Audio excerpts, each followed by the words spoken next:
नमस्कार। VIP news के खास कार्यक्रम आपका जनसदन में आप सभी का स्वागत है। मैं हूं आपके साथ सुनीता पटेल। बात करेंगे उत्तराखंड की, जहां पूर्व मुख्यमंत्री त्रिवेंद्र सिंह रावत ने भर्ती घोटाले में अपनी ही सरकार को घेर कर बैठे बिठाए विपक्ष को एक नया मुद्दा दे दिया है। प्रदेश के पूर्व मुख्यमंत्री त्रिवेंद्र सिंह रावत ने कहा कि प्रदेश में भर्ती घोटाला चिंता का विषय है, जिसमें जो सुयोग्य बच्चे हैं उनके भविष्य के साथ शॉर्टकट वाले, रिश्वत देने वाले लोग हमारी एजेंसी को प्रभावित कर रहे हैं। दरअसल आरोप यह है कि कोऑपरेटिव बैंक भर्ती में रिश्तेदारों और चहेतों का चयन किया गया। उन्होंने यह भी कहा कि इसका जो रिदम कांग्रेस के कार्यकाल में था, उसके बाद जब मैं मुख्यमंत्री बना तब उस घोटाले को पकड़ा गया और अब फिर से एक ऐसा घोटाला सामने आया है। ऐसे में अगर इस तरह अत्याचार नई जनरेशन के साथ होता है तो इसे भंग कर देना चाहिए। उन्होंने यह भी कहा कि ऐसे लोगों को पकड़ा जाना चाहिए, चाहे कोई कितना भी बड़ा हो, उनके खिलाफ सख्त से सख्त कार्रवाई होनी चाहिए। पूर्व सीएम के इस बयान ने सरकार को तो कटघरे में खड़ा ही किया है, विपक्ष को भी एक मुद्दा दे दिया है। आइए इसी पर करेंगे चर्चा, लेकिन सुनवाते हैं इससे पहले क्या कुछ कहा त्रिवेंद्र सिंह रावत ने। का विषय है कि हमारे जो सुयोग्य बच्चे हैं और कुछ शॉर्टकट चलने वाले लोग, कुछ रिश्वत और लोग हमारी उस एजेंसी को कहीं ना कहीं प्रभावित कर रहे हैं, उसके बारे में विचार करने की आवश्यकता है। क्योंकि पिछला जो रिदम था जब कांग्रेस का, उस समय भी जब मैं सीएम बना था, उस समय भी इस तरह का घोटाला पकड़ में आया था। अब फिर इस तरह का घोटाला सामने आया है और मुझे ध्यान है कि उत्तर प्रदेश में भी एक बार बहुत पहले अधीनस्थ सेवा चयन आयोग बना था और इन्हीं कारणों से उसको फिर भंग करना पड़ा था। तो अगर इस तरह से अत्याचार होता है हमारी नई जनरेशन के साथ तो सरकार को चाहिए कि उसको भंग करने पर भी विचार करें। तो तमाम तरह के आरोप लग रहे हैं और आरोप जो है वो सत्ताधारी पार्टी के ही जो पूर्व मंत्री हैं, पूर्व मुख्यमंत्री रहे हैं, उन्होंने ही लगाए हैं। निश्चित तौर पर इसको लेकर विपक्ष भी हमलावर पहले से ही है। आइए इसी पर चर्चा करेंगे। हमारे साथ तमाम मेहमान जुड़ रहे हैं उत्तराखंड स्टूडियो से। एक परिचय मैं आपका करवा देती हूँ, इस वक्त कौन कौन हमारे साथ है। हमारे साथ जुड़ेंगे सतवीर सिंह चौहान जी, बीजेपी से। सर बहुत स्वागत है आपका, नमस्कार। और साथ ही जुड़ रही है उमा सिसोदिया जी, आम आदमी पार्टी से। उमा जी बहुत स्वागत है आपका वीआईपी न्यूज में, नमस्कार। और साथ ही जुड़ रही है नेहा चौहान जी, कांग्रेस से। नेहा जी आपका भी बहुत बहुत स्वागत है। और शुरुआत आपसे ही करना चाहूंगी नेहा जी। बहुत सारे आरोप लग रहे थे पहले भी कि सरकार जो है वो इस ओर ध्यान नहीं दे रही है, जो घोटाला है भर्ती प्रक्रिया को लेकर, लेकिन अब स्वयं जो पूर्व मुख्यमंत्री रहे हैं उन्होंने ही आपको एक और मुद्दा दे दिया है। कुल मिलाकर यह कहा जाए कि आपकी बात पर मुहर लग गई है, क्या कहेंगी? सबसे पहले तो मैं आपको बता देना चाहती हूँ कि कांग्रेस पार्टी ने 19 जून से लेकर अब तक कई बार इस मुद्दे को कंटिन्यूसली उठाया है।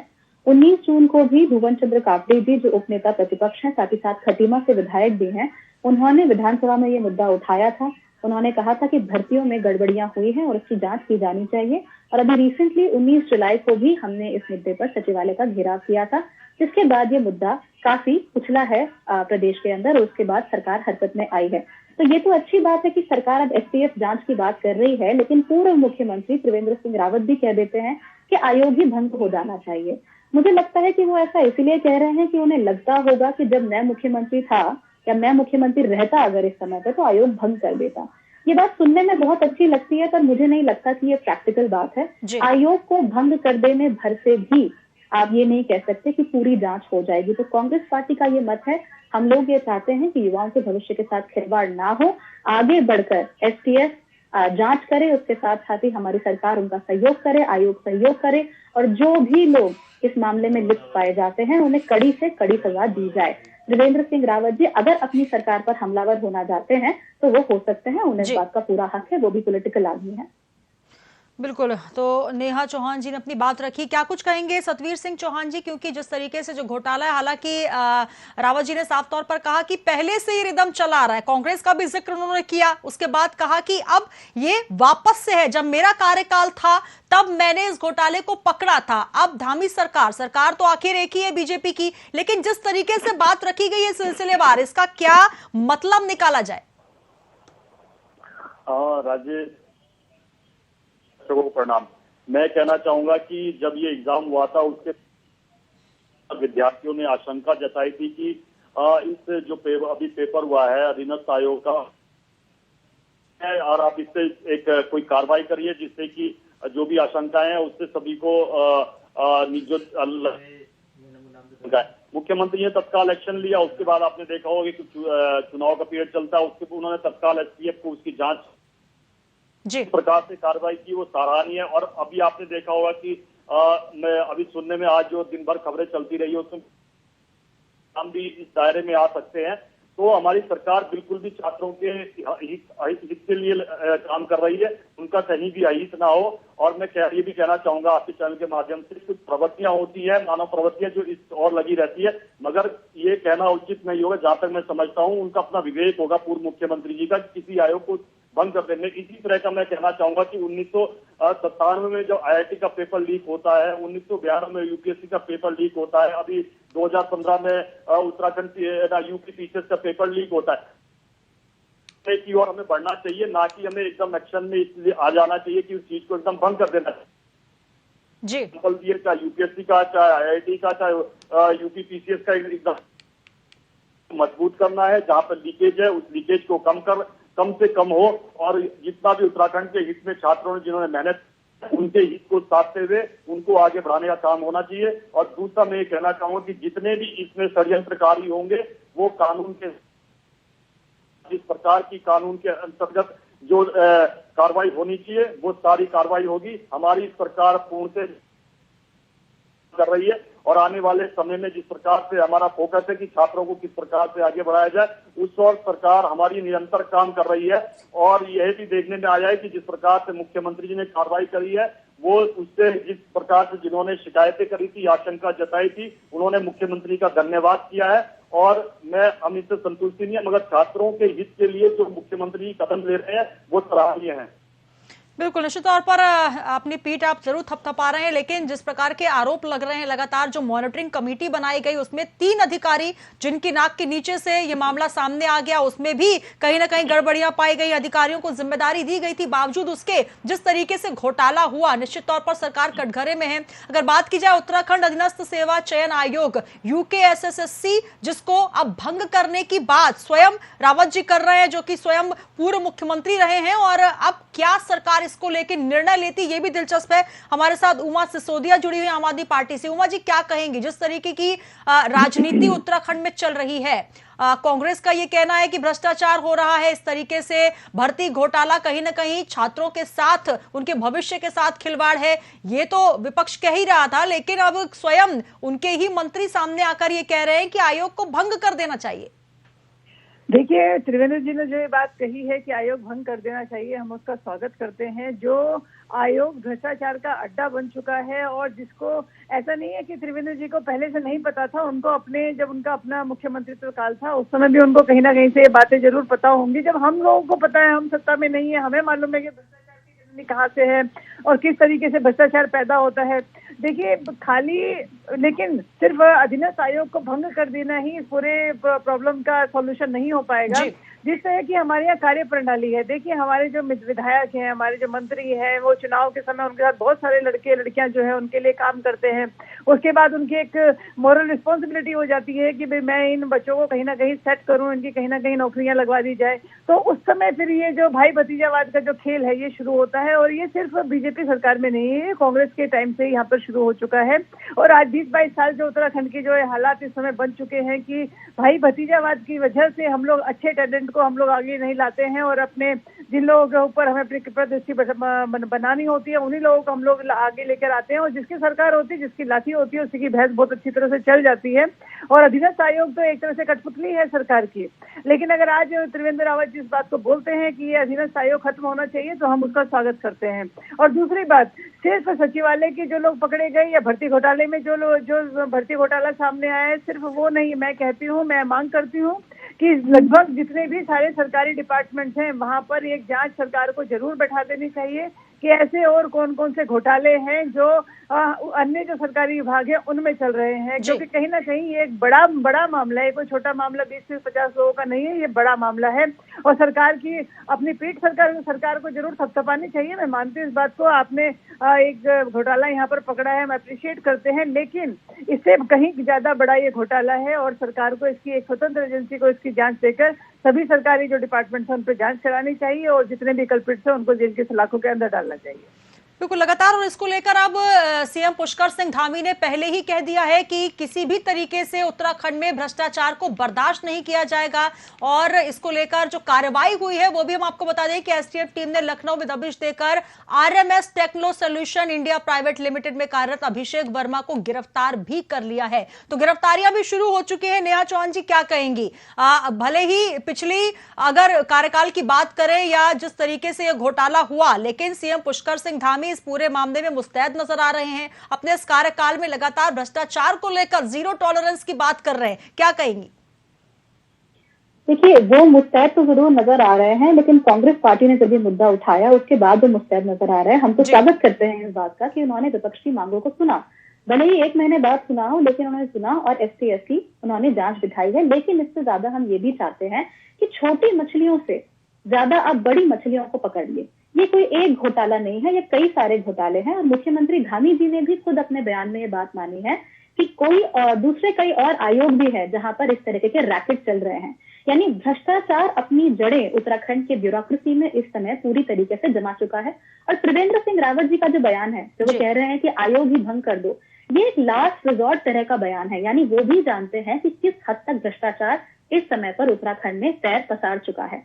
तो धामी जी, STF की आप जांच बिठा रहे हैं, स्वागत योग्य कदम है, जरूर किया जाना चाहिए। हमने भी पहले कहा था कि CBI के द्वारा, इंडिपेंडेंट एजेंसीज के द्वारा इसकी जांच हो, लेकिन केवल छोटी मछलियों को पकड़कर काम नहीं बनने वाला है। आप ये बताइए, इतना बड़ा रैकेट जो कि इतनी सारी भर्ती परीक्षाओं को बार बार पेपर लीक करता है, बार बार हमारे प्रदेश के भविष्य के साथ खिलवाड़ करता है, वो भला किस प्रकार से अपनी जड़ें उत्तराखंड की ब्यूरोक्रेसी में जमा पा रहा है? ये कौन लोग हैं जो इसके पीछे हैं? ये कौन लोग हैं जो हमारे युवाओं को आगे नहीं बढ़ने दे रहे हैं? अगर पुष्कर सिंह धामी ये कर पाते हैं और उस बड़ी मछली को पकड़ पाते हैं या बता पाते हैं कि what is the source of this corruption, तो हम उनके इस कदम का जरूर स्वागत करेंगे। अभी भी कर रहे हैं, उन्हें आगे बढ़ना चाहिए एंड क्विकली हमें रिजल्ट देने चाहिए। देश का युवा, प्रदेश का युवा अब और इंतजार नहीं कर सकता। वी नीड टू नो कि कब नौकरियां लगेंगी, वी नीड टू नो कि कब हमारे घर में सैलरी आएगी, वी नीड टू नो कि कब अपनी माँ के लिए साड़ी ले पाएंगे, पिताजी के लिए नई शर्ट ले पाएंगे। तो इस पे काम करना चाहिए मुख्यमंत्री धामी जी को। बिल्कुल, लगातार इस मामले को लेकर अगर बात की जाए, STF के दायरे में अब केस है। पेपर लीक का ये जो पूरा मामला है, इसमें 6 आरोपियों की गिरफ्तारी भी हो चुकी है और कहा जा रहा है कि यूपी से तार जुड़े हुए हैं। UKSSC में तमाम जो परीक्षाएं विवादों के घेरे में आई थी, सवालिया निशान खड़े हो रहे थे, उसको लेकर सरकार भी सतर्क है, अलर्ट है, चौकन्नी है। क्या कहेंगे सतवीर सिंह चौहान जी? तमाम ऐसे मामले हैं। पहले आज नर्सिंग भर्ती घोटाला काफी चर्चाओं में रहा, अब उसको लेकर अब फिर एक और भर्ती घोटाला। तमाम घोटालों के बीच कहीं ना कहीं ये कहा जा सकता है कि उत्तराखंड, जिसको एक पहाड़ी इलाका, एक शांति का टापू कहा जाता है, एक शांति वाला इलाका कहा जाता है, वहां पर किस तरीके से जो ये नेटवर्क है, जो कि कहीं ना कहीं शिक्षा व्यवस्था पर, तमाम व्यवस्थाओं को, सरकारी तंत्र में सेंधमारी कर रहा है। और इस सेंधमारी को कहीं ना कहीं रोकना बेहद जरूरी है, क्योंकि जिस तरीके से और राज्यों में जो जड़ें हैं वो जम चुकी हैं, कहीं वो उत्तराखंड में भी जमती नजर ना आए। सुनीता जी, मैं सबसे पहले तो कहना चाहूंगा, सरकार को जो एक सरकार होती है उसको जो कार्य करने चाहिए वो सारे अपने कार्य कर रही है। चाहे वो किसी भी क्षेत्र को, आपने देखा हो, जैसे ही ये मामला आता है मुख्यमंत्री जी उसको प्रायोरिटी पे लेते हैं, उसके बाद सीधा ये STF को देते हैं, STF अपने कार्रवाई करती है। हमने किसी भी प्रकार का उसमें हस्तक्षेप नहीं करा, जैसे कि आपने पिछली सरकारों को देखा होगा कि हस्तक्षेप करते हुए किस प्रकार से अधिकारियों को उनके कार्यों में बाधा डाला जाए। अभी एक भी ऐसा प्रकरण नहीं आया है, कहीं से भी कहीं सुनने को नहीं आया। सरकार निरंतर कम से कम अपना रोल अदा करती है, और जहां सरकार को रोल अदा करना होता है वहां पूरा अपना रोल अदा करती है। दूसरा मैं कहना चाहूंगा, मुख्यमंत्री आवास आज उस प्रकार से कार्य कर रहा है जिस प्रकार से उत्तराखंड का हर प्रत्येक नागरिक चाहता है कि मुख्यमंत्री आवास को किस प्रकार से, मुख्यमंत्री कार्यालय को किस प्रकार से करना चाहिए। तो वो आज स्थिति नहीं है जो पहले स्थिति, जब कई कथित तौर के जो ऑडियो वीडियो आते थे, आज हमारे मुख्यमंत्री से ये मंत्री लेकर। दूसरा मैं कहना चाहूंगा कि जॉब का मतलब सरकारी जॉब नहीं होता है जी। चाहे आप उसको स्टार्टअप में ले लो, आप देख लीजिए उत्तराखंड आज स्टार्टअप में किस प्रकार से अपना चौथे पायदान पे आता है, और 128 से अधिक स्टार्टअप आज उत्तराखंड के अंदर है। अभी आपने देखा होगा होटल पैसिफिक में जब प्रदर्शनी लगी थी, वहां पे भी कई अच्छे अच्छे स्टार्टअप आए थे। तो उत्तराखंड में जॉब क्रिएशन की बात करोगे तो स्टार्टअप के माध्यम से बहुत अच्छे अच्छे जॉब क्रिएट हो रहे हैं। मैं फॉर एग्जाम्पल एक बताना चाहूंगा कि एक स्टार्टअप है वो वहां पे एक महिला ने एक स्टार्टअप स्टार्ट किया था। वो ऐसे ही मतलब भारत की नागरिक थी मगर जर्मनी में रहती थी। वो जब वो यहाँ पर आई थी उत्तराखंड में, आपको जानते ही है पर्यटन के क्षेत्र में किस प्रकार से उत्तराखंड विश्वविख्यात है। जब वो यहाँ पर घूमने आई, उन्होंने देखा कि यहाँ प्लान का एक मुद्दा उन्होंने देखने को मिला, तो उन्होंने सोचा कि यहाँ तो नेचुरल ब्यूटीज और नेचुरल प्रोडक्ट यहाँ पे इतने ज्यादा, तो यहाँ से ऐसा क्या है। तो उन्होंने जब उसको पूरा एनालाइज किया, 6 महीने तक उसको रिसर्च किया, आज आप देखोगे अल्मोड़ा के अंदर जब उन्होंने स्टार्टअप स्टार्ट किया, 100 से अधिक ऐसे कर्मचारी है, 30 उनके परमानेंट कर्मचारी है, 1 करोड़ से अधिक उनका टर्नओवर है। जी, बिल्कुल चौहान जी, आपकी बात समझ गई, लेकिन लोग बनाते हैं। आप ये देखिए कि उत्तराखंड में अगर जॉब क्रिएशन के मामले में देखेंगे तो हमारी सरकार ने स्किल डेवलपमेंट के थ्रू भी बहुत से अच्छे मुद्रा ऋण दिया उनको, और अनेक तरह से उनको ऋण दिया जा रहा है, तो जॉब क्रिएशन हो रहा है। दूसरा मैं फिर कहना चाहूंगा कि इस प्रकार के प्रकरण अगर सरकार के संज्ञान में आते, अगर उसके बाद वो स्टेप ना ले तो सरकार घेरे में आती है। मगर सरकार लेकिन बिल्कुल यहाँ पर, लेकिन चौहान जी सबसे महत्वपूर्ण बात है, स्टेप्स आप ले रहे हैं, एसटीएफ के दायरे में अब पूरा ये मामला है, सीएम पुष्कर सिंह धामी भी गंभीरता दिखा रहे हैं, अलर्ट मोड पर सरकार है, बावजूद उसके आखिर क्यों त्रिवेंद्र सिंह रावत जी को इस तरीके से मीडिया के सामने ये बात कहनी पड़ गई? क्या उनको ये अंदाजा नहीं है, ये जानकारी नहीं है कि इस विषय पर पहले ही सरकार गंभीर हो चुकी है? उन्होंने जो जिक्र किया कि मेरे कार्यकाल में ये बात सामने आई थी, हालांकि कांग्रेस के कार्यकाल का भी जिक्र किया जब उस समय उत्तराखंड प्राविधिक शिक्षा परिषद के नाम पर ये जो संस्था थी, ये जो आयोग था, अब उसे भंग करने की बात की जा रही है। तो क्या इस आयोग पर अब ट्रस्ट नहीं है, या सरकार, जो धामी सरकार जिस तरीके से चला रही है, क्या उस पर विश्वास नहीं है? मैं सुनीता जी कहना चाहूंगा, आदरणीय पूर्व मुख्यमंत्री जी, बहुत लंबा राजनीतिक जीवन है, अनुभव है उनका, सार्वजनिक जीवन भी उनका बहुत लंबा अनुभव है। उन्होंने किसी न किसी आधार पे कुछ बोला होगा, मगर मैं फिर भी कहना चाहता हूं, किसी भी चीज को अगर व्यवस्था में है, उसको अगर आउट ऑफ द वे ले जाना है, तो उसको पहले उसका ये देखिए कि उसमें खामियां क्या। मैं आपको फिर बताया कि 1970 लीक हुआ, 1992 में यूपीएससी का पेपर हुआ, 2015 में यूपीपीसीएस का पेपर लीक हुआ।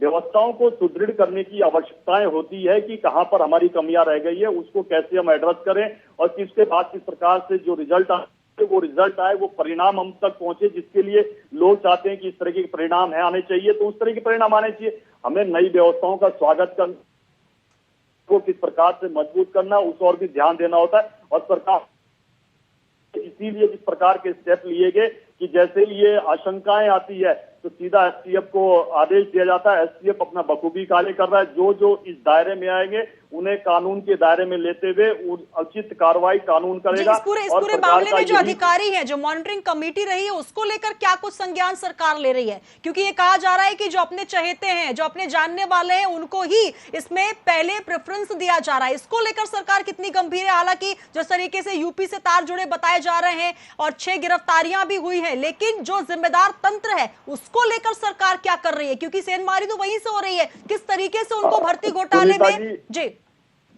सुनीता जी, मैं चाहूंगा, राजनीतिक टिप्पणियां कुछ भी हो सकती है, मगर सरकार को जो काम करना चाहिए वो सरकार काम कर रही है। जो शासन तंत्र को और प्रशासन तंत्र को मॉनिटरिंग करनी चाहिए वो कर रही है। और दूसरा, आपने तार की बात करी है, भारत के चाहे किसी भी कोने में होगा, इस दायरे में आएगा, वो कानून के दायरे में आते हुए उस पर कार्रवाई निश्चित होगी।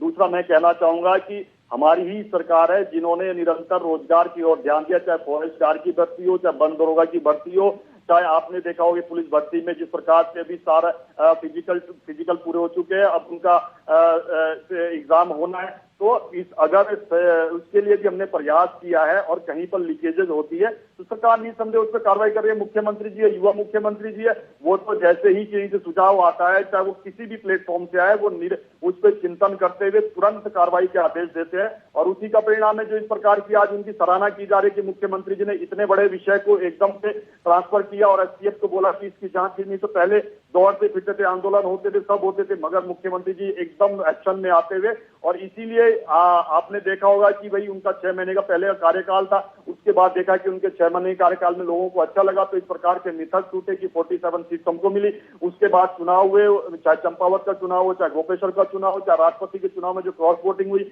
उसी का परिणाम है। हाँ, जो लीकेजेज है उसको रोकने के लिए सरकार जो प्रयास कर रही है उसका हमें वेट एंड सरकार निर्णय लेती है, और किस प्रकार से जो आने वाले समय पे है ये छात्राओं के इसके लिए सरकार क्या कदम उठा रही है।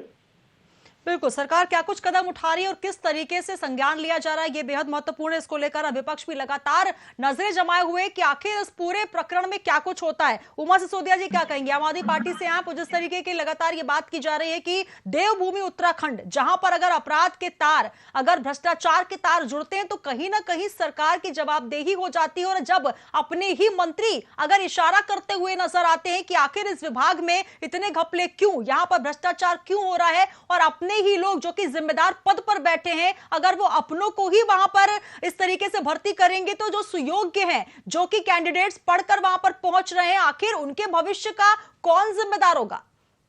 देखिए, ये घोटाला कोई आज का नहीं है, ना ये घोटाला इतना नया है कि अभी 2 महीने या 4 महीने के अंदर इस तरह की भर्तियां हो गई हैं। पुराने टाइम से चला आ रहा है और कांग्रेस इसमें अपने आप को पाक साफ नहीं कह सकती कि हमारे टाइम में ऐसा नहीं था और हमने मतलब बिल्कुल जो भी नौकरियां दी हैं वो बिल्कुल पाक साफ तरीके से दी हैं। मैंने जैसा कि पहले कहा, चुनाव के टाइम लोग, बच्चे जो हैं, युवा जो हैं, वो विधायक जी के साथ, मंत्री जी के साथ काम करते हैं और चुनाव के बाद मंत्री जी की नैतिक जिम्मेदारी हो जाती है उनको कहीं ना कहीं किसी न किसी नौकरी में एडजस्ट कराना। ये है भाई भतीजावाद और ये है आज का जो घोटाला पकड़ा गया है इसका सबसे बड़ा खर। वही लोग शामिल हैं जिनको घोटाले से बचना चाहिए था। दुर्भाग्य ये है उत्तराखंड का कि वही लोग शामिल हैं। मैं बिल्कुल नहीं समझती कि किसी एक अफसर की गलती की वजह से इतने बड़े स्केल पर भर्ती घोटाला हो गया। कहीं ना कहीं विभाग के मंत्री भी शामिल रहे होंगे और कहीं ना कहीं जो दूसरे विधायकगण हैं उनके वो फोन कॉल्स भी शामिल रहे होंगे जिससे वो अननेसेसरी प्रेशर बनाते हैं कि इसको नौकरी पे रखा जाए और इसको ना रखा जाए। और जिस तरह की गड़बड़ियां हुई हैं वो बड़े स्केल की गड़बड़ियां हैं, वो छोटे चपरासी या क्लर्क लेवल की गड़बड़ियां नहीं है। मैं फिर भी साधुवाद देना चाहती हूँ बीजेपी गवर्नमेंट को। मैं धामी जी को साधुवाद देना चाहती हूँ कि उन्होंने त्वरित कार्रवाई लेते हुए इसके ऊपर जांच आयोग बिठाया है। और बिल्कुल अभी जो भाजपा प्रवक्ता सतवीर भाई कह रहे थे कि भाई पहले लोग, विपक्ष जो है वो हंगामे किया करता था, सड़कों पर प्रदर्शन करता था, उसके बाद जांच बैठती थी। तो मैं समझती हूँ कि धामी जी इस भर्ती घोटाले का जो बड़ा जो कॉन्सिक्वेंसेस होने वाले हैं उसको पहले ही समझ गए थे कि विपक्ष के हाथ में मुद्दा ना आ जाए। करना हमें फिर भी पड़ेगा, इसलिए बेटर है कि पहले ही जांच बिठा दी जाए, वरना अभी आम आदमी पार्टी और कांग्रेस जो है सड़कों पर उतर जाते अगर ये जांच नहीं बैठी होती। तो कहीं ना कहीं भाजपा ने इसका संज्ञान लिया, मैं साधुवाद देती हूँ। लेकिन मैं फिर से कहना चाहूंगी कि ये एक बहुत बड़ा मसला है और सरकार को इसकी निष्पक्ष जांच करनी चाहिए। और भाई भतीजावाद फैलाने वाले अपने मंत्रियों को और अपने विधायकों की भी नाक में नकेल कसनी चाहिए, क्योंकि असली गुनाहगार इतने बड़े घोटाले के वही लोग हैं जिनकी वजह से जो सही लोग जो बिल्कुल, आप बार बार इशारा कर रही हैं कांग्रेस की तरफ। नेहा चौहान जी, मैं आपका रुख करना चाहूंगी। 2014 में उत्तराखंड प्राविधिक शिक्षा परिषद का जो के पास जिम्मेदारी थी, वहां पर भी कई घोटाले हो रहे थे। यही वजह है कि आपकी सरकार ने नाम बदलकर जो है इसका अनियमितताओं के चलते 2014 में यूकेएसएससी कर दिया, उसका गठन हुआ और अब उसको भंग करने की बात सरकार के मंत्री कर रहे हैं। क्या कहेंगी? घोटाले तो उस समय से ही हो रहे थे, लेकिन आप अभी इशारा कर रही हैं और ये साफ साफ तौर पर उमा सिसोदिया जी ने भी कह दिया है कि घोटाले सिर्फ भाजपा के राज्य में नहीं हुए, क्योंकि 2000 से जो गठन हुआ है उत्तराखंड का, उसके बाद जिस तरीके से कार्यकाल रहा है कांग्रेस बीजेपी कांग्रेस अल्टरनेट, और उसके बाद भी घोटालों का जो सिलसिला है वो लगातार चलता आ रहा है। तो पाक साफ तो कांग्रेस भी नहीं है कि कांग्रेस के ऊपर अगर आरोप लग रहे हैं तो मैं आप लोगों से साफ साफ कहूंगी कि आइए और जांच कीजिए जी। कांग्रेस पार्टी कह रही है कि आइए जांच कीजिए। गणेश गोदियाल जी के ऊपर भी हाल ही में बहुत सारे आरोप लगाए गए थे। उन्होंने अगले दिन ही प्रेस कॉन्फ्रेंस की और कहा कि जांच बिठा दीजिए मेरे ऊपर जी, तो बिठा दीजिए जांच। लेकिन तमाम आरोप हैं, गणेश गोदियाल जी पर भी है, NS-74 में भी घोटाले का आरोप लग रहा है। 2017 के बाद से यहाँ किसकी सरकार है? पिछले 5 साल यहाँ किसकी सरकार रही?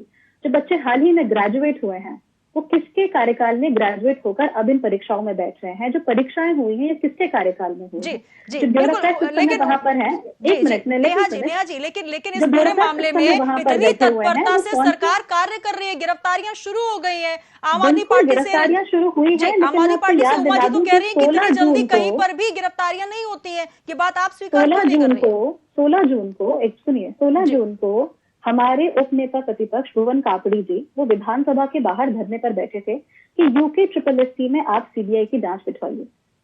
तो 1 महीने से ऊपर तो हो चुका है।